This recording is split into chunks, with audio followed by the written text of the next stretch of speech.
Welcome, everyone in the United States, Canada, and around the world to another powerful episode of It's a Wrap with Rap, the podcast that is the intersection of hope, resilience, purpose, and relevant topics.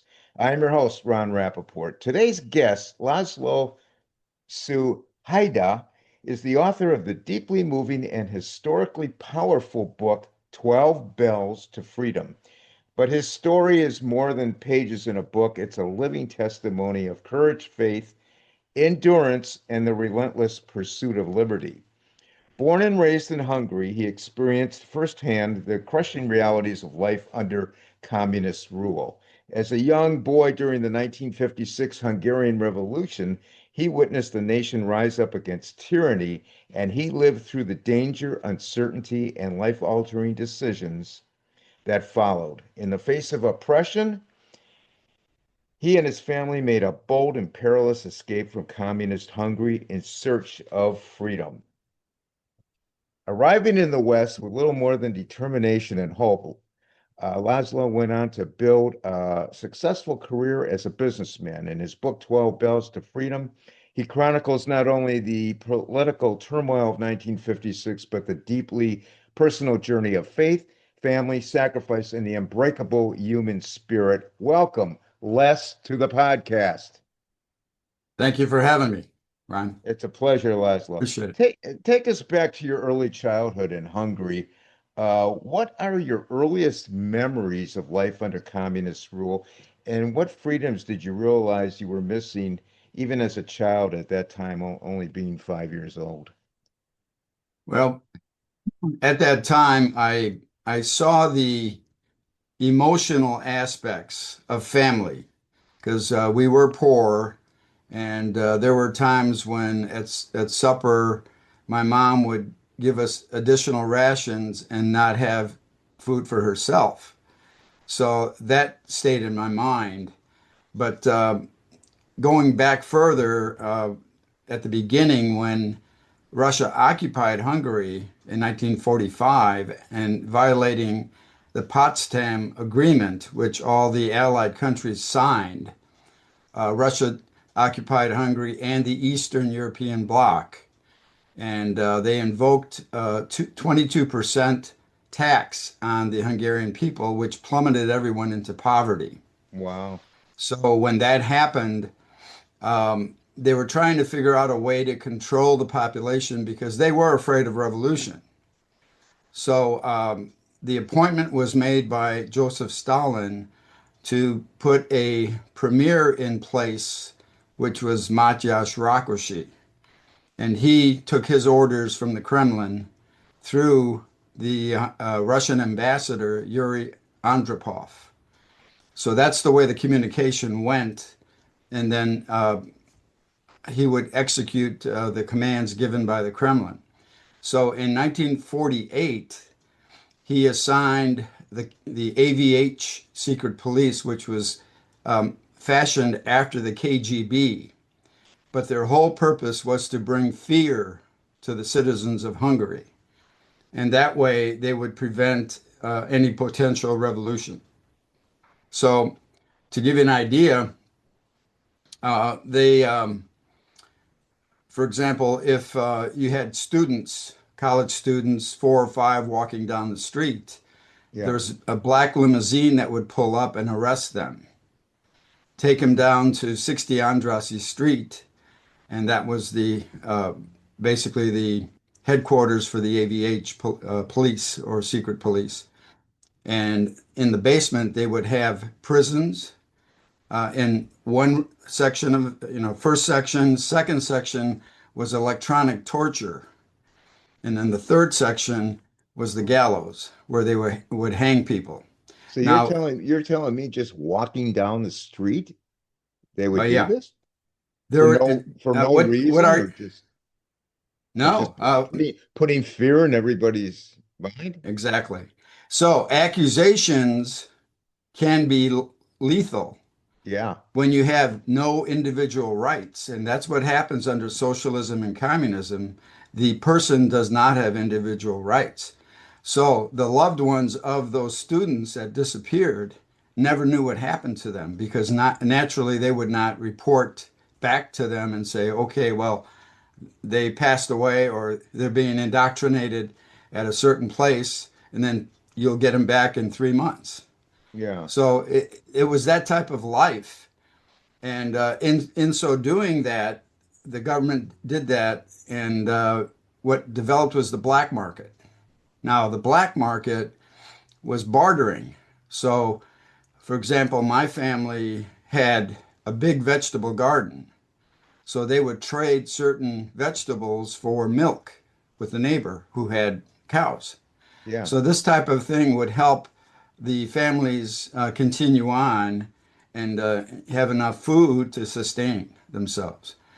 So that is kind of the overhanging fear. And then what Russia tried to do is separate religion, which they felt, and it's true, religion is the adhesive faith that keeps people together, and they treat their neighbors as family, and they get along with everybody. That's the glue that keeps a society together.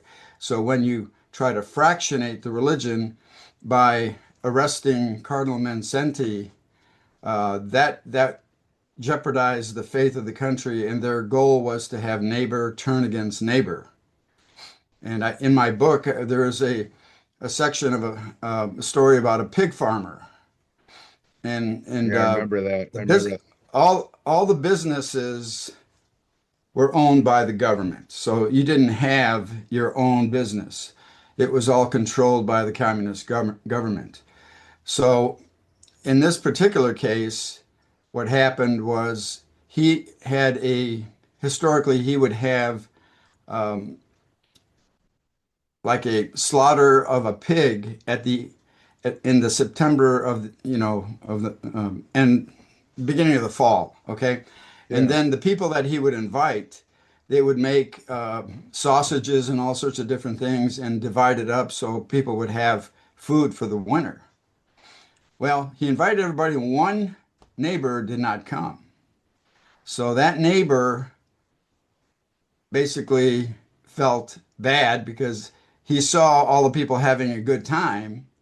So to get back at his neighbor, he turned him into the AVH police.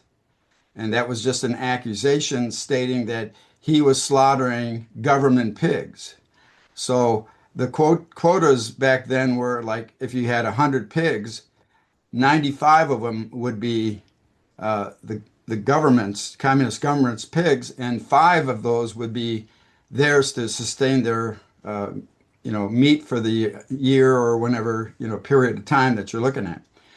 So sure enough, the AVH came in, arrested him at 2 a.m., took him down to the village and hung him and put a Wow. sign on him stating that he was stealing government pigs. So uh, anytime you hear propaganda and accusations, and I think we had similar situations here, um, I'd say within the last 2020 through 2024, where you had attack on faith with Catholics. You empowered, in that case, it was the FBI to research and check up on Catholics on the East Coast. I'm not absolutely sure on that location, but that is kind of out of the playbook of the Russian playbook on how they kept people in check and spread the fear. So their goal was no revolution. So during the course of the year, all of these atrocities came to be, and that accusation process hit my father as well. And he was granted the airport manager for Paich Airport and was doing very, very well. And it was a situation where a bus driver who was taking my older brother, who was like 7 at the time, on his route because he liked the bus. So when he did that, he would always stop on the way back to the airport at a winery, and he would get loaded. Yeah. So what happened in that particular time? Uh, just before that, a week before, my father and his friend were walking to his friend's brother's winery, and he was hit by a motorcycle, which broke his leg. So he was out of commission, and basically there was an interim manager that took his spot. So when this bus driver did what he did, the interim manager wrote him up, and the bus driver thought my father wrote him up. So obviously, uh, my father said, "No, I didn't write you up. It was the interim manager because you violated the rules." Yeah. And you were told, and he was warned a number of times, you bring the bus back and then you're on your own. Yeah. So that was the situation there. But the owners, he wrote a letter to the owners stating that he was stealing fuel and he was using the bus for personal reasons, which my mom was pregnant with me. So I actually was in the court when all this came down. Yeah. But So uh, to speak. yeah, so to speak. So that part is very interesting because my father, his brother was also a pilot. My dad was the in the advanced flight school for the ME 109, which is the Messerschmitt aircraft. But my uncle, my dad's brother, was also a pilot, shot down, and was in a prison of war camp in Russia, and ended up dying in the war camp. And my dad never trusted the Russians. So in this particular case, the labor union leader said you should get a Russian attorney, and he had said no, I don't want a Russian attorney. I don't trust him. This and that. And he convinced him by saying that no, he will know all the plans that the prosecutor is going to bring, and he will be able to stalemate and bring reasonable doubt and turn that case over. And he did. He ended up doing a very, very good job. Discredited the bus driver who was their only witness. They did an inventory on the fuel, and that inventory proved to be exactly correct. So that he was caught in a lie on that. So the judge didn't have any recourse but to dismiss the case. What But happened to the bus? What happened to the bus driver? uh, the bus driver obviously was in the union, labor union, which is the Red Book union. And if you're a card holding member, uh, you're going to be fine. He'll just get a Okay. reprimand, and that's about it. Okay. But in my father's case, if he would have been found guilty, they would have deported him to Siberia. Yeah. Yeah. I can So imagine. it was a major major thing there. I have to tell everybody I read the book. It's a great book and it will definitely hold your interest. Laszlo, what inspired you to write the book? Well, for many many years, growing up, when we came in, we landed in New York, and then basically we were stationed at the Camp Kilmer Army Base in New York, Upper New York, and then the people throughout the country would sponsor families. And in our case, the Rotary Club in Ishpeming, Michigan, sponsored our family. So we went to Upper Michigan, and from there, my father found because his craft was mechanical. So he found a position at Austin Western in Aurora, Illinois, which is heavy equipment. You might have heard of Clark Equipment. Yeah. Same thing. And as a matter of fact, Clark Equipment bought Austin Western, and he worked there. And we grew up in Aurora, Illinois. And as a young person, you want to fit in. So we thought that our storyline was normal. We didn't think it was any great thing, but walking through a forest for 2 hours at ages 5, 7, and 9 Yeah. without making a sound. We're gonna get to Uh, that. Yeah. That tells you how well we understood it. But Yeah. our expertise was sports. So we were wrestlers and soccer players, and we did quite well. So we gained respect. So as we got older, we were accepted. But the teachers along that path were always saying, "Wow, you've got a story here. You need to write this story." Yeah. And I didn't think anything of it. But when I ended up going into the Navy, I decided to take leave. Have you ever experienced something so perfectly timed, so meaningful that it felt like more than coincidence? What if those moments weren't random at all? What if they were messages? Today, we're talking about a powerful and thought provoking book, The Divine Language of Coincidence: How Miracles Transformed My Life After I Began Paying Attention, by Sophia Demas, a work that invites us to look at life through a completely different lens, one filled with meaning, purpose, and connection. This book has been recognized as a 2021 Gold Award winner. In a world that often feels chaotic and unpredictable, Sophia presents a compelling idea that coincidence is not accidental. It is intentional. It is a language, a divine language that speaks to us through patterns, timing, and experiences that nudge us in the direction we are meant to go. This book is not just about belief, it's about awareness. Through powerful insights, reflections, and deeply relatable moments, Sophia encourages readers to slow down and recognize the signs that are already present in their lives. Those chance encounters, those repeated numbers, those moments where everything aligns just right. She challenges us to stop dismissing them and start listening, because maybe, just maybe, those moments are guiding us. The Divine Language of Coincidence is a book for anyone searching for clarity, purpose, or reassurance. It speaks to the part of us that wonders if there's something more, something deeper, something meaningful behind the events of our lives. And what makes this book especially powerful is its accessibility. You don't have to be deeply spiritual or religious to connect with it. You simply have to be open to the possibility that life is communicating with you in ways you may not have noticed before. It's about finding meaning in the journey. It's about recognizing that even in uncertainty, there may be guidance. And it's about understanding that your life story may be unfolding with more intention than you realize. So here's a question to sit with today.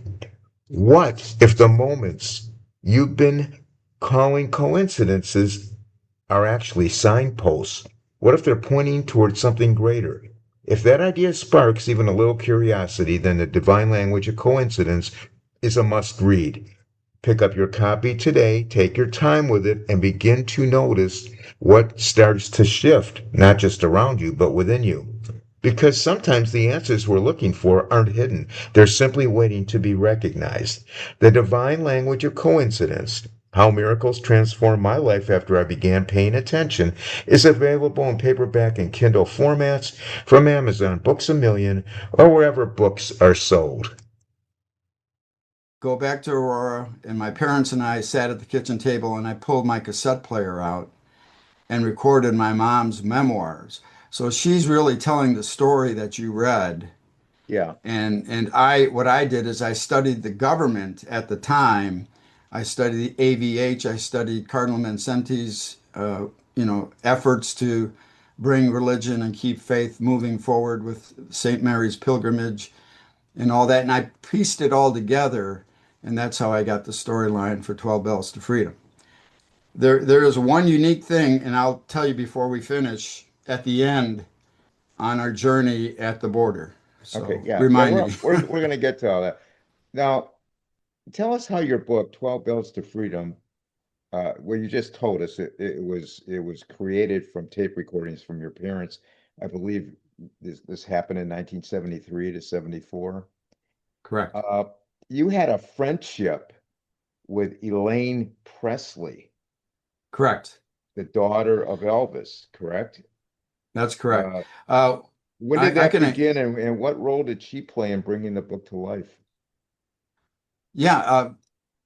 going back to when I first submitted my story, I thought, well, I think I'll go with stage32.com because stage32.com is very much like Facebook, but you've got actors, actresses, you have directors, you have producers. All those people are on that and also other authors. So I thought, well, I'll just post my story, give everybody a synopsis of the story.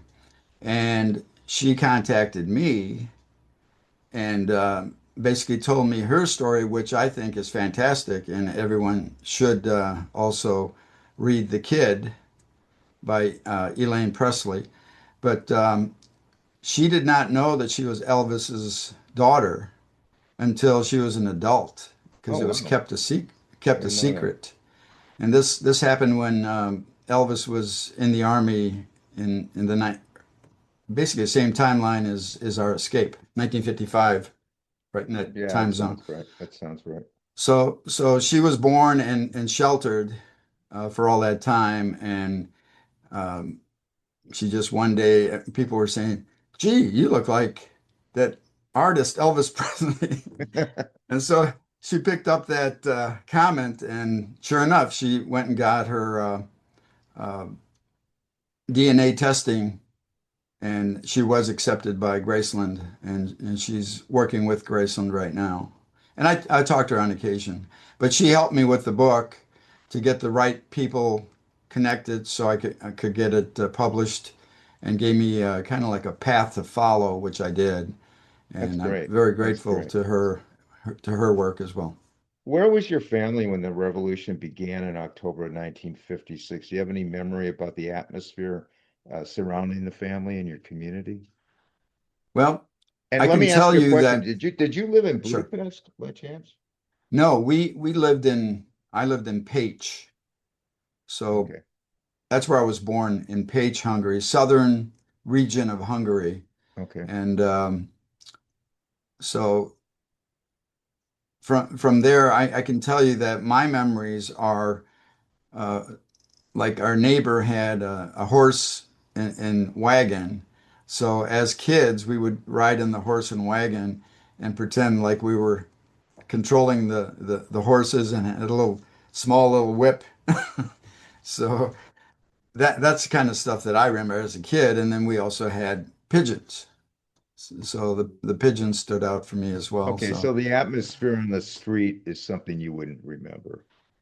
no, but I can tell you from observation of the period, there were two lives. There was a outside your home life and within your home life. Okay. So within your home life, there was faith, there was prayers at supper time, there was a lot of family mingling and trust and faith. But outside of the family, you had to worry about a simple word being misinterpreted, Yeah. and somebody could turn you in on an accusation. So it's a stressful situation, and that's why if you've seen any of the pictures of that era, that timeline, a lot of people were despondent, and you would not see smiles. You would see a kind of a despondent face, Yeah, definitely can and understand that. that's the reason What for did your that. parents tell you about the atmosphere in the streets? Did the family believe that freedom was truly within reach once that revolution started? Well, the revolution for the viewers started with the engineering students in Budapest University, Yeah, and with the what they AVH, did right? now, yeah, with the AVH atrocities, um, it was quite interesting because these engineering students were the future communist leaders that were graduating from University of Budapest. But what they did is they got together. They they witnessed some of the atrocities. They heard about students being taken, things Yeah, of that nature. So they made up what was called the 16 points, and they published it and passed it out, submitted it, got to the working blue collar class, and they agreed with everything that was written. And that's where the mass strikes took place and the revolution started.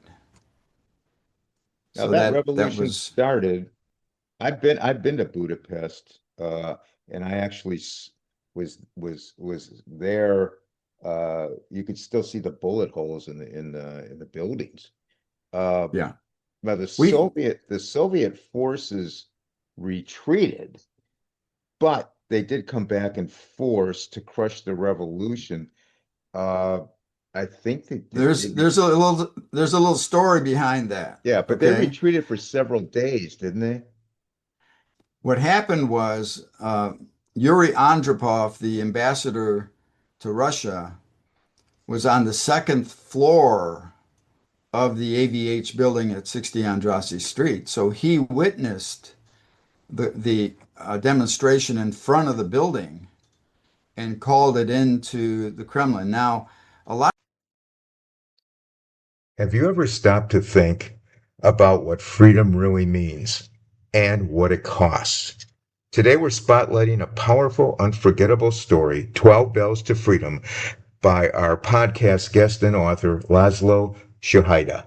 This is not fiction. This is not imagination. This is a memoir-based true story of one family's fight for survival during one of the most oppressive periods in modern history.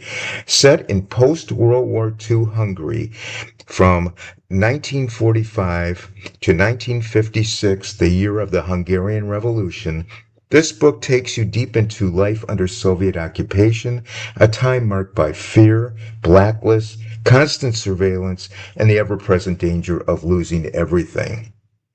Through the eyes of a family determined to survive, 12 Bells to Freedom reveals what it truly means to live under tyranny. It's a story of courage in the face of uncertainty, resilience in the face of injustice, and hope when everything around you says to give up. One of the most gripping moments in the book is their journey through the Sopron forest in Hungary, a desperate and dangerous path toward freedom. You'll feel the tension, the risk, and the unwavering determination that define their escape. This is more than a memoir, it's a living history lesson. In a world where freedom can sometimes be taken for granted, this book is a must read, especially for younger generations. It offers children and young adults a powerful perspective on history, helping them understand the value of liberty, the cost of oppression, and the importance of never taking freedom for granted. It's educational, it's inspiring, and it's deeply human. Whether you're a history enthusiast, a parent looking to teach your children about resilience, or someone searching for a story that will stay with you long after the final page, this book delivers. And the best part, 12 Bells to Freedom is available now on Amazon in hardcover, paperback, Kindle, and audiobook formats. So you can experience this incredible journey in the way that fits your life. Don't just read about freedom, understand it. Get your copy of 12 Bells to Freedom today, because stories like these don't just inform us, they remind us what truly matters. A lot of this atrocity started with Joseph Stalin, Yeah. okay? And Joseph Stalin, for all the viewers that really are interested in uh, the effects of communism, he made Hitler look like a kindergartner because he killed over 600 million people, and we're talking about some of his own people. I'm sorry, 6 million, above 6 million, and a lot of them were his own people.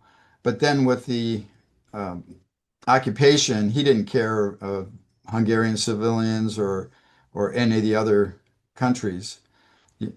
So he died in 1953. So when he passed away, Nikita Khrushchev took over. And Nikita Khrushchev, historians, I had a debate with a Russian historian about the Hungarian Revolution, and he thought that Nikita Khrushchev was a benevolent leader that wanted to seek peace. So Yeah. what happened at the revolution was Yuri Andropov was called back to Russia. So he went back to Russia. They had their meeting with Khrushchev, and basically in that meeting, he was told by Yuri Andropov that a lot of the Russian soldiers had Hungarian wives. So that's when the recall came for all these Russian soldiers to be recalled. And then he was negotiating with Imre Nagy, who was basically the popular person in government for to stand on the side of Hungary. And so that's where the Russian PhD person said, while he was negotiating with him, trying to seek peace. And I said, have you ever considered that Nikita Khrushchev was securing the army that defeated the Germans as the Germans were trying to reach Moscow? And he was calling them down to Hungary, which took a week to get there. And in that meantime, he was playing like he was a benevolent leader. But when they arrived, he terminated all of the discussions. And then 300 tanks rolled in. Yeah. So he said, I never considered that. So I kind of won that debate. Yeah, I think you did. Now, uh, when did your tell us when did your family realize and make the decision to leave the country? And did you understand the magnitude of what your parents were risking at that time? Uh, Correct. Now, the revolution, Hungary was free from October 23rd to November 1st. And And a lot of people left in that time, yes, didn't they? and during that period of time, a lot of people left thinking, well, they're going to retaliate and then it's not going to be pretty. And it really wasn't. Yeah. So my father decided 20 days after the borders were closed and patrolled by the Russians. Now, when families would try to escape, they try to do it at night, thinking under the cloak of darkness it'd be a better opportunity to escape. But what the Russians were doing is shooting flares in the air, and then anything that moved, they would machine gun down. So a lot of families were killed. Yeah. So in our case, he decided we had a big family meeting. All the relatives were in the room, and he explained that there's no future for the kids because the blacklists that were invoked on him would also apply to his children. So he made the decision to escape, and this was on November 20th. We started, and we followed the train because that was the only mode of transportation is train and with a nationwide strike, and all you had is horse and buggy wagons and things like that, because at that time only the rich communists had automobiles. So that's kind of how that's set. And then we were very fortunate because we had 7 strangers that helped us. Now, you have to put that in perspective. Everyone works for the government. Communist Party is the major employer. If you should try to escape, for example, if you were trying to escape and I saw you leaving, if I didn't try to stop you, then I would be prosecuted and executed. That's the thinking of the Russian Yeah. playbook, if you will. So they were in danger, endangering their lives if we would have been caught. But they all did a little bit. But when you added the little bits together, it resulted in the opportunity for our freedom. Yeah, and it's all documented in the book. Uh, so I would like to tell everybody that's a great book and you need to get a copy of it. Uh, I know you had to, well, I don't want to get into that whole scenario with you leaving because I don't want to give things away. But uh the family escapes, you build a new life in the West. What was your impression of the West and what were the biggest challenges adapting to a new country and a new culture? Well, Let me go back a little bit. You touched on it before. I wanted to address propaganda. Okay. Okay, when you have Russia controlling media, Yeah, okay, when media is controlled, all they do is use propaganda to try to convince the citizenry that everything is fine. sure. We have a 5-year plan, and you're going to benefit greatly, but they never do. And that was part of the 16 points that the engineering students mentioned. So what my father did, and you had asked, well, how were we, did we understand what was happening at the time? Well, we would sit in the room and listen to Radio Free Europe. So Radio Free Europe told the situation, what was happening, what they were doing, the danger behind, trying to escape this and that. And he designed a plan, but he was thinking to escape by night. But one of the helpers, which is in the book, convinced him to leave during the daytime. So I think that was a key point, and that helped us remedy the Yeah. situation. Probably it wouldn't And be so obvious if somebody saw you, right, going in the daytime, they would think, well, they're just going somewhere. Yeah, I can see that. correct.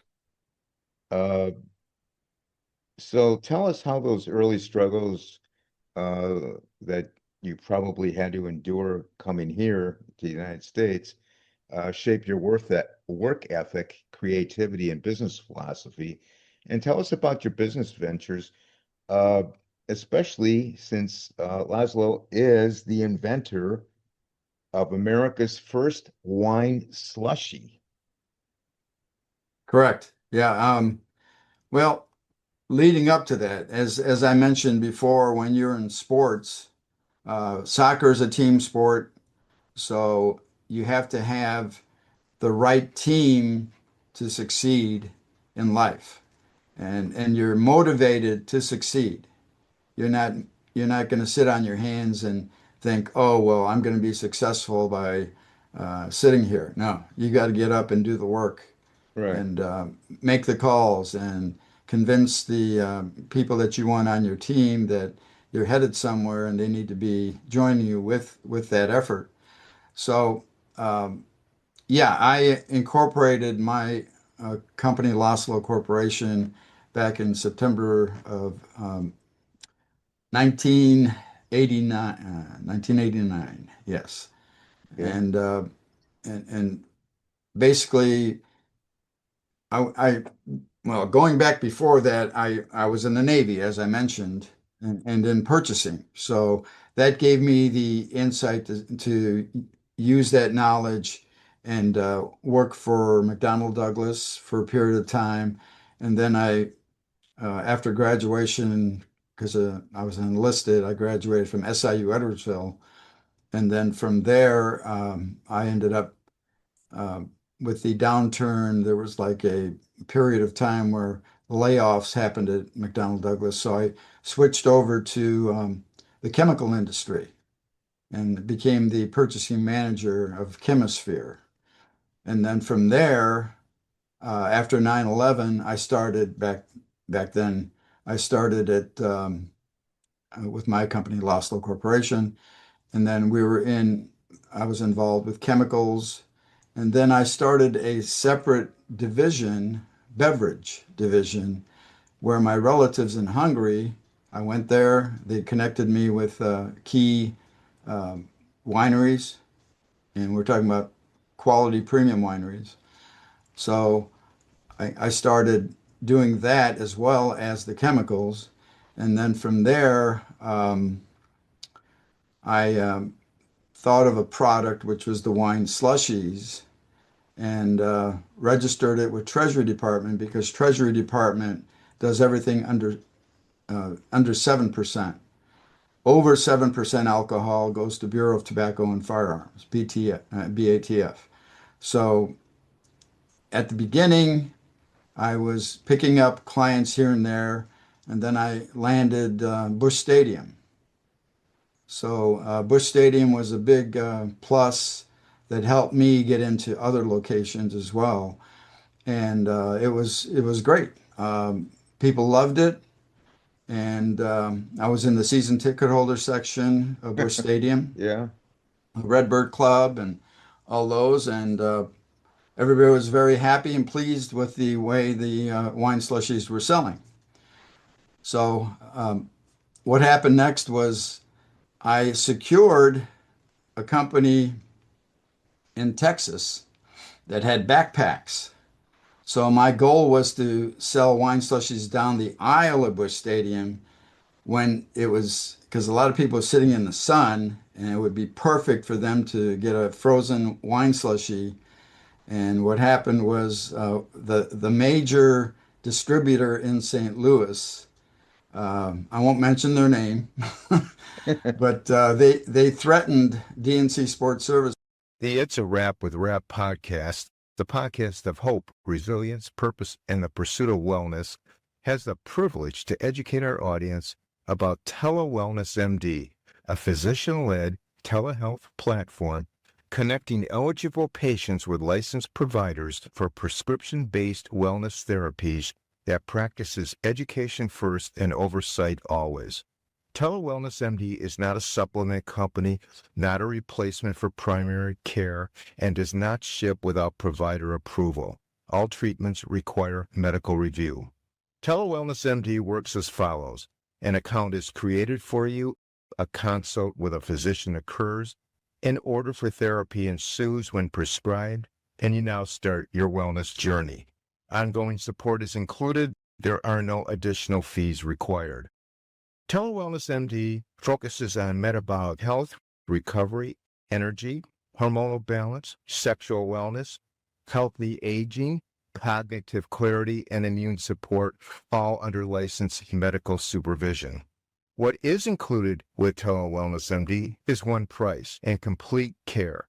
Included are a provider review and prescription by a licensed medical provider, prescriptions prepared by state-regulated U.S.-based compounding pharmacies, all the required supplies when applicable, the listed vial size and concentration, fast, discreet shipping directly to your door, and ongoing support, which includes access to the TeleWellness MD live U.S.-based support team.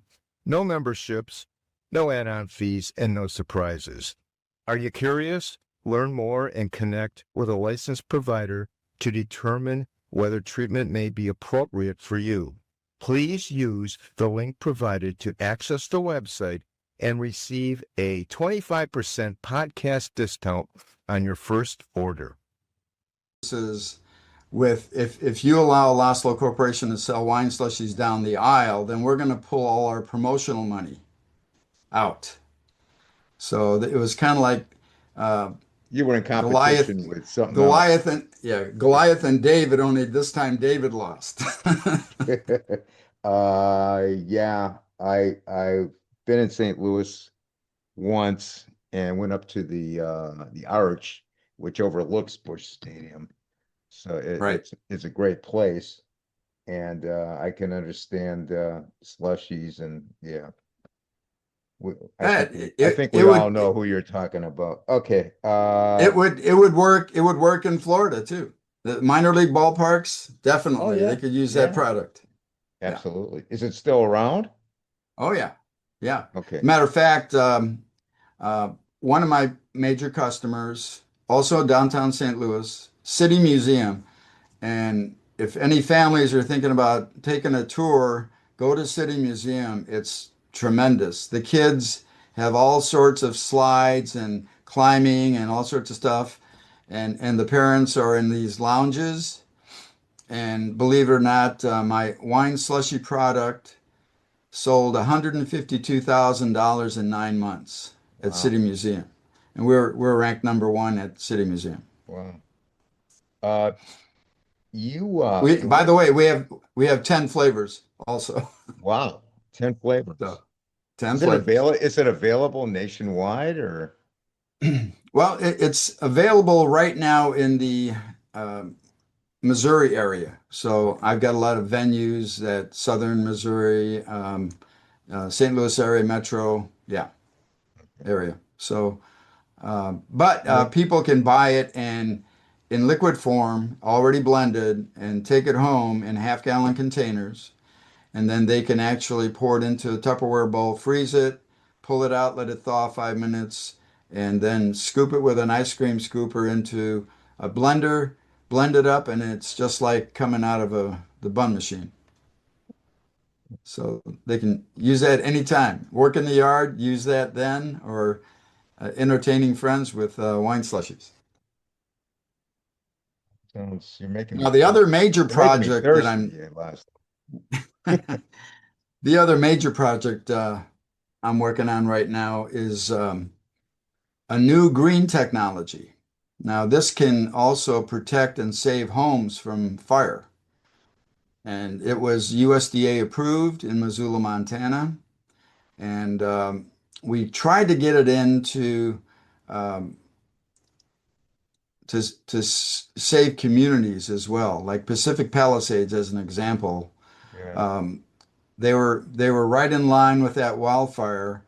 So when I had pitched it a couple of years before that, Cal Fire said, "It sounds like a great product, but we want airdrop, to drop it from the C-130 aircraft." So that is phase two. We had the ground USDA approval, but phase two is the airdrop, It sounds which exciting. now is going to be done second quarter of this year in June, and they will actually use it on an existing wildfire in June. And that would be the test. If it passes, then that will be replacing what the incumbent is right now. And that incumbent they've been using that for, gosh, 60 plus years. Wow. And unfortunately, it doesn't work. It doesn't contain the fire. But Komodo K500C is the name of the product. And it also, the same formula also applies in spray can form. So the spray can form would be used for in-home use. If there's a fire, grease fire in the kitchen, you can stand 6 to 8 feet away, spray it, puts it out, and you're cleaning up with soap and water, You get which that is great. come Other fire extinguishers are a mess. you get So that soap Komodo and water name, is much better. that Komodo name from the Komodo dragon, putting the fire out. Yep. It came from the Komodo dragon, but as it progressed through the years, the dragon was dropped. Although I wanted to make a funny little cartoon with this little dragon walking along. All of a sudden, he comes across a fire and he rears back and his chest bloats out, and then he squirts the Komodo product on it, puts it out, and you see the little smoke Yeah, rising. He yeah. turns to the camera and smiles. That's what I was trying to I pitch. got to tell you, I know we're going off base, but I have been to Indonesia and I've been to Komodo Island. And I took a picture. I was behind the Komodo dragon. It looks like I'm next to it, but I'm really not. But I mean, those things are dangerous, believe me. Yeah, Uh, yeah, but unbelievable how big, yeah.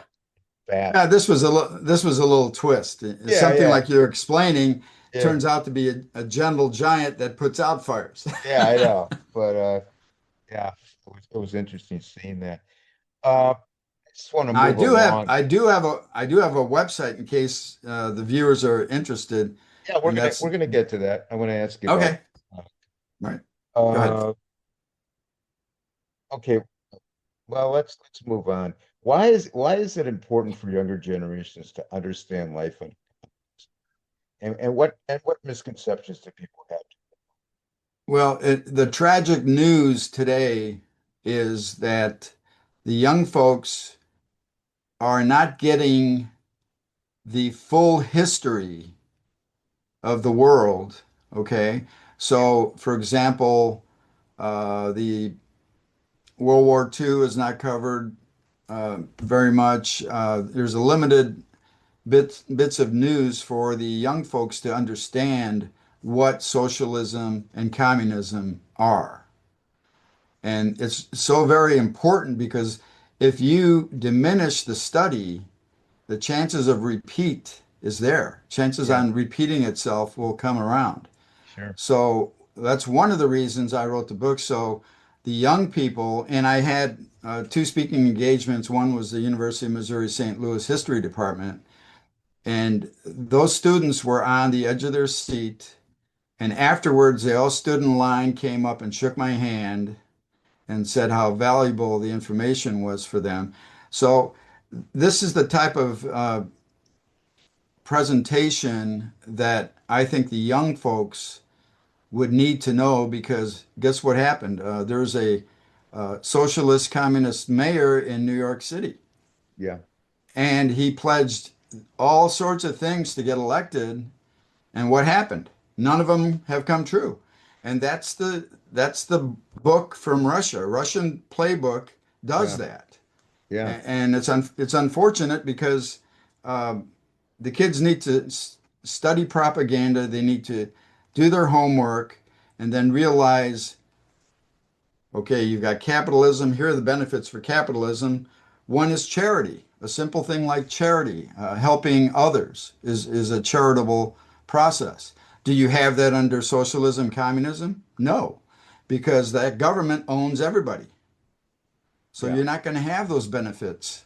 So that's one of the points I'm making for all younger generation students to study. If it's not presented in school, read the books and learn what the true meaning of socialism and communism is. Have you ever been back to Hungary, and what's your impression of it today? As a matter of fact, my parents obviously escaped, but they were torn between two countries. They had all their relatives back home, but they knew it's under communist rule and they would not be able to go back. Yeah, So the fall of the Iron Curtain changed that. right. Hungary became free, a democratic country, and ironically, when they retired, they moved back to Pécs. Hosuhetén is where Oh, they which is did. adjacent to Pécs. They did, and they lived their life, remaining in Hungary, and we visited them quite a bit. And Okay. one of the things that I did with my mom, this was back in 2017, is my brothers and I took her on the journey we took to retrace our steps all the way to the border of Sopron. And I have that on video, and that's on YouTube. It's called Freedom Revisited. So for all the people that are interested in that journey, they can actually go to Freedom Revisited on YouTube, and you'll see three little boys. I'm the youngest on the left. Oh, okay, great. So, Now, when you say you went to the border, it was the border of what? Austria or what?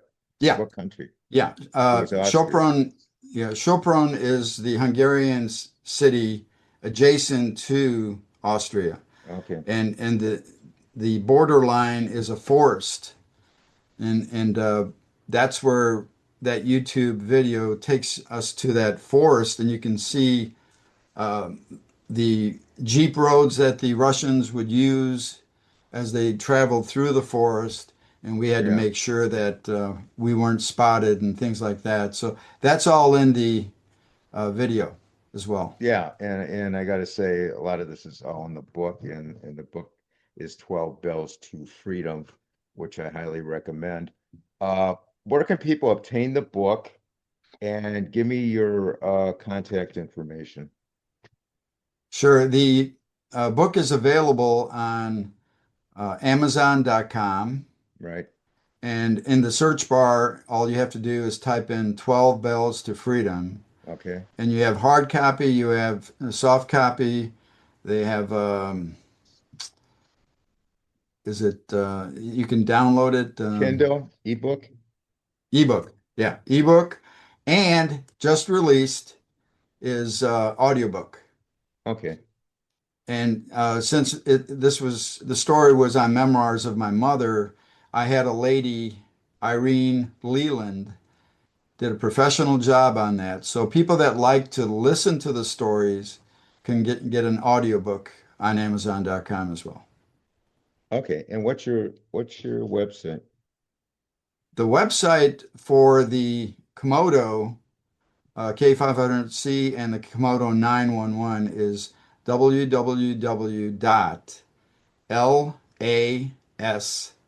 Z, like zebra, LOKOMODO.com, LasloKomodo.com.